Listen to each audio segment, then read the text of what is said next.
dito sa binasa natin,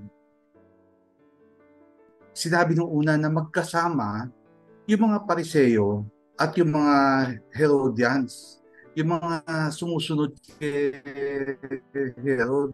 Sumusunod sila o nasuporta sila sa mga Romano.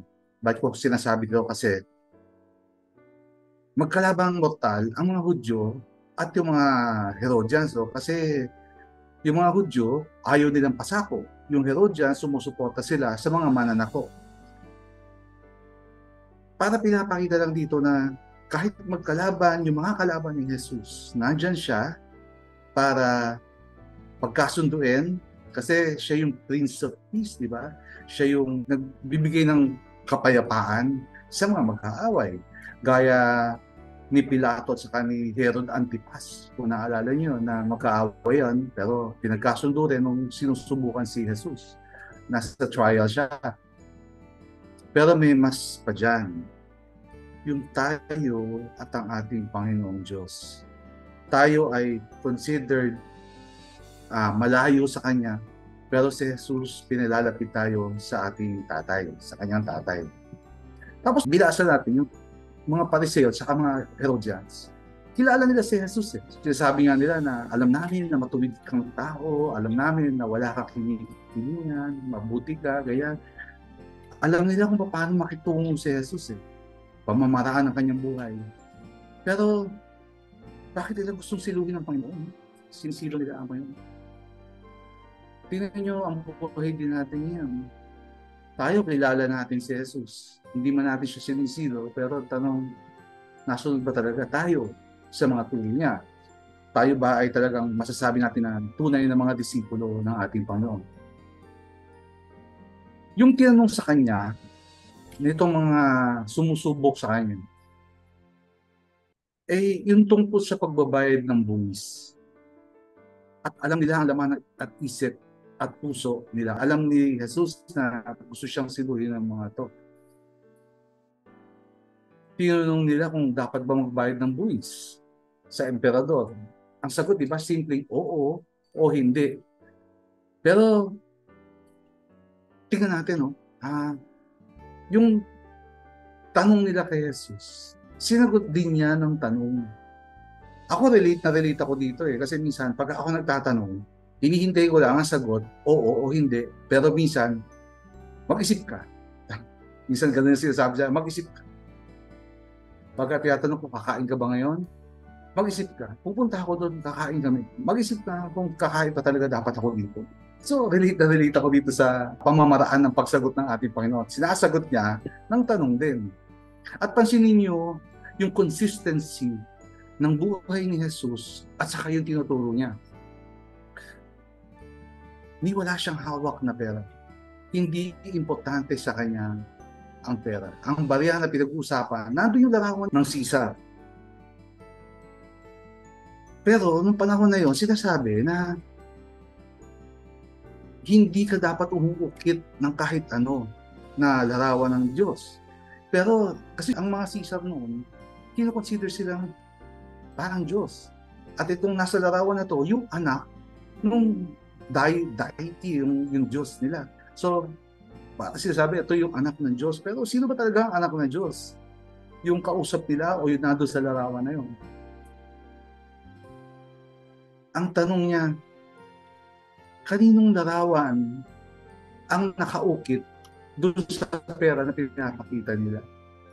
Pero tingnan niya, sinasabi ko kanina, hindi siya humahawak ng pera kasi para sa kanya hindi importante yun. Kanino bang larawan yung nakaukit sa pera? Sabi nila kay Caesar. So ibigay natin kay Caesar, para kay Caesar, at sa Diyos ang para sa Diyos. At sa buhay natin, eto, tingnan nyo yung para kay Caesar, pera. Pero yung para sa Diyos, ano nga ba? Something eternal, something that will last forever, that will live forever. At sa buhay natin, hindi natin pwedeng paghiwalayin ang temporal, o ibig sabihin ng temporal, okay, magugulat. Ang temporary, ibig sabihin na ito, temporary, yung mabubuhay sandali.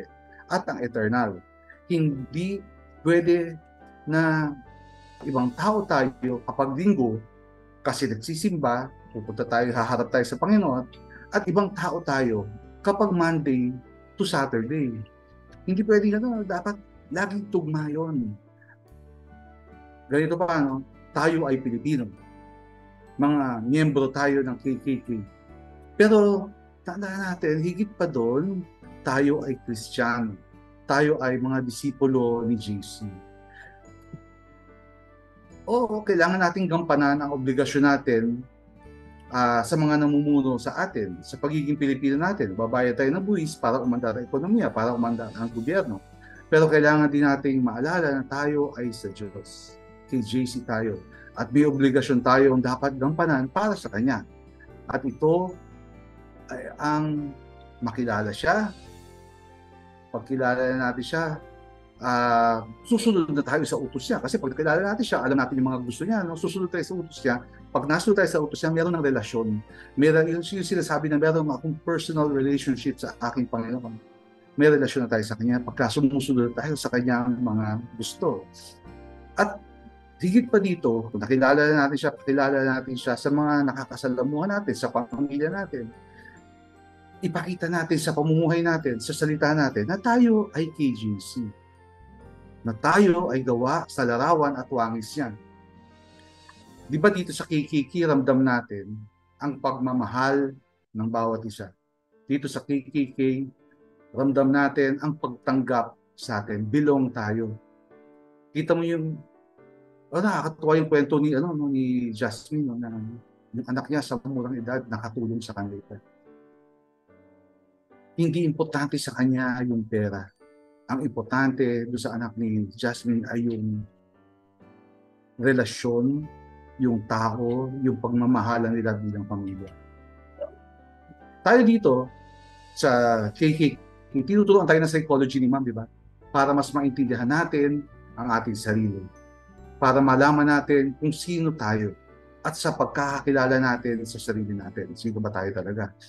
Pero dito tinuturuan din tayo ng theology para makilala natin ang Diyos at ang relasyon natin sa Kanya. At kung paano tayo nagiging larawan at wangis niya. Parang si Jesus. Dito, hindi importante sa Kanya ang pera. Hindi niya hawak ang pera. Ano ba ang meron si Jesus? Mamaya, sasabihin natin. Doon sa binasa natin, nagbanggit ako tungkol sa psychology. Dito, sa psychology, pag-aralan natin yung mga Pariseo at sa mga Herodians na nagkakampi-kampi para kalabanin si Jesus. Bakit nga ba sila galit na galit kay Jesus? Kasi ba masikat sa kanila si Jesus ngayon? Mas pinakikinggan ng mga tao? Mas pinaniniwalaan? Sila laos na? Di ba ganyan tayo mga tao, no? Alam mo, ugali ng tao, ganyan eh. Ayaw papatalo, ayaw papalami. At ang pera na pinag-uusapan dito, yung denaryo, na mas malamang sa hindi, ay isa sa mga dinidyos ng mga tao nung araw, hindi lang nung araw, nakakalungkot pati hanggang ngayon. May mga alam ako na mga nag-aaway ng mga pamilya dahil sa pera. At ito ginamit nila laban kay Jesus, no? Pero yun nga, sinasabi ko kanina, may hawak sila nito. Importante sa kanila ang pera. Si Jesus wala. Nakaukit ang larawan at imahe nung sinasamba nila. Alam niyo kung ano ang meron si Jesus na importante sa kanya? Yung mga disipulo niya. Yung mga kasama niya araw-araw, oras-oras, na kasama niya umiikot sa kanyang ministry. Yun ang importante sa kanya, ang tao, ang relasyon. Sa denaryo o pera na hawak ng mga Pariseo at mga Herodians, ang nakaukit ay ang imahe ni Herod. So, sa kanila, Diyos ang Sisa. At yung Diyos nila, etong pera na doon. Nakikita nila dito. Pero teka, sino ba talaga ang anak ng Diyos? Diba? Tinatanong ko sa inyo yan. Si Jesus ba o yung nakaukit doon sa denaryo niya? Pero may mas importanteng tanong na gusto kong tanong sa inyo. Pag nilayan natin ito, namnamin natin at isiping mabuti. Kapag tinitingnan pa ninyo ang bawat isa, ang asawa ninyo pag tinitingnan ninyo, ang biyanan ninyo pag tinitingnan ninyo, ang magulang ninyo, ang kapatid ninyo, ang kapitbahay, yung mga kaaway mo, at higit sa lahat, ang sarili mo. Ikaw, miyembro ng KKK, tinatanong kita, pag tinitingnan mo sarili mo, at lahat ng taong sinabi ko, kaninong larawan at wangis ang nakikita mo? Kaninong larawan at wangis? Pag-isipan natin ito. At huwag natin kalilimutan na tayo mga tao ay gawa sa larawan at wangis ng ating Panginoon. Huwag natin kalilimutan yung ganun tayo ka-importante sa ating Diyos, ganun na tayo kamahal. Mas importante ang relasyon, ang tao, kesa sa mga bagay na temporal. Gaya nung shinare kanina ni Jasmine. Importante sa kanya yung paggaling ng kanyang tatay. Sana huwag na natin kalilimutan ito. Ano ba talaga ang mas importante? Sino ba talaga ang mas importante? Kung tayo ay sinasabi natin na tayo ay mga disipulo ni JC, dapat ang relasyon. Kagaya ng ginagawa ninyo, yung pag-relate nyo sa isa't isa, yung samahan na to, yung nagtuturuan kayo tungkol sa mga kingdom values.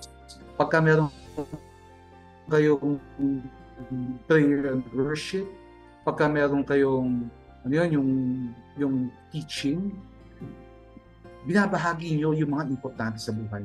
Na sana isang araw, darating ang araw, na pagka wala na tayo dito, sama-sama tayo sa kaharian ng Diyos, kasama natin ang mga what matters in life, and that is our relationship.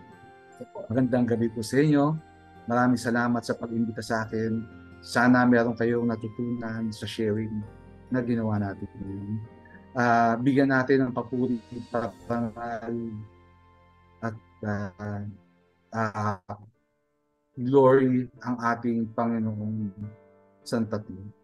Glory be to the Father, to the Son, and to the Holy Spirit, as it was in the beginning, is now, and never shall be, world without end. And may we ask for Mama Mary's intercession. Lord, blessed are you among women, and blessed is the fruit of your womb, Jesus. Holy Mary, Mother, pray for us sinners now, in the hour of our death. Amen. In the name of the Father, and the Son, and the Holy Spirit. Amen. Maraming salamat po. God bless everyone. Patay mo na nga ilaw.